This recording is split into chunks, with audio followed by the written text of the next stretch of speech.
Hello friends, welcome to our channel. இன்றைக்கி நம்ம ஒரு சூப்பரான வேலையை பற்றின தகவல் தான் பார்க்க போகிறோம். அதாவது திண்டுக்கல் மாவட்டத்தில் அங்கன்வாடி மையங்களில் உங்களுக்கான வேலையை இப்போ தெரிவிச்சிருக்காங்க. இப்போ அந்த வேலைக்கு யாரெல்லாம் அப்ளை பண்ணலாம், இது தேவையான எலிஜிபிலிட்டி என்ன, இதை பற்றின மொத்த இன்ஃபர்மேஷன் தான் இந்த வீடியோ பார்க்க போகிறோம்.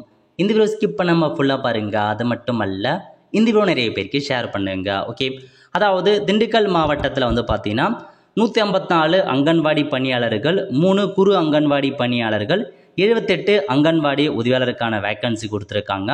இந்த வேலைக்கு அப்ளை பண்ணுறதுக்கான கடைசி தேதி 23/4/2025. அதுக்குள்ளே அப்ளை பண்ண பாருங்கள். சேலரியை பொறுத்த வரைக்கும் அங்கன்வாடி பணியாளருக்கு 7,700 ரூபாய், குறு அங்கன்வாடி பணியாளருக்கு 5,700 ரூபாய், அங்கன்வாடி உதவியாளருக்கு 4,100 ரூபாய் சேலரி கொடுக்குறாங்க. கல்வி தகுதியை பொறுத்த வரைக்கும் அங்கன்வாடி குறு அங்கன்வாடிக்கு 12ஆம் வகுப்பு பாஸ் பண்ணால் போதுமானது, அங்கன்வாடி உதவியாளருக்கு 10ஆம் வகுப்பு பாஸ் பண்ணால் போதுமானது. ஏஜ் மெட்டை பொறுத்த வரைக்கும் 2 பதிக்கு 25 to 35 கொடுத்துருக்காங்க. அங்கன்வாடி உதவியாளருக்கு 25 to 40 வயசுக்குள்ளே இருக்கவங்க அப்ளை பண்ணலாம். நெக்ஸ்ட்டு நீங்கள் பார்த்தா உங்கள் கிராம ஊராட்சிகளில் வேலை இருக்குது, உங்கள் கிராம ஊராட்சியில் அங்கன்வாடி மையம் வேலை இருக்குது அப்படின்னா மட்டும்தான் அப்ளை பண்ண முடியும்.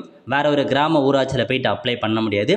ஸோ முதல்ல உங்கள் ஊரில் வேலை இருக்கான்னு நீங்கள் தெரிஞ்சுக்க தாலுக்கா ஆஃபீஸில் இருக்க குழந்தை வளர்ச்சித்துறை இருக்க பாருங்க, அங்கே போயிட்டு கேட்டீங்கன்னாவே உங்கள் அங்கன்வாடி மையங்களில் வேலை இருக்கா இல்லையா, உங்கள் கம்யூனிட்டிக்கு ஒதுக்கியிருக்காளான்னு செக் பண்ணி பார்த்துட்டு தாராளமாக இந்த வேலைக்கு நீங்கள் அப்ளை பண்ண பாருங்கள்.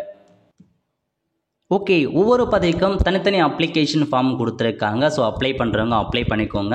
ஸோ அப்ளிகேஷன் ஃபார்ம் எப்படி ஃபில் பண்ணுறது, அதை பற்றி நம்ம சேனலில் வீடியோ போட்டிருக்கோம். லிங்க்கை டிஸ்கிரிப்ஷன் கொடுத்துறேன். அந்த வீடியோ பார்த்து அப்ளிகேஷன் ஃபார்ம் ஃபில் பண்ணுங்கள்.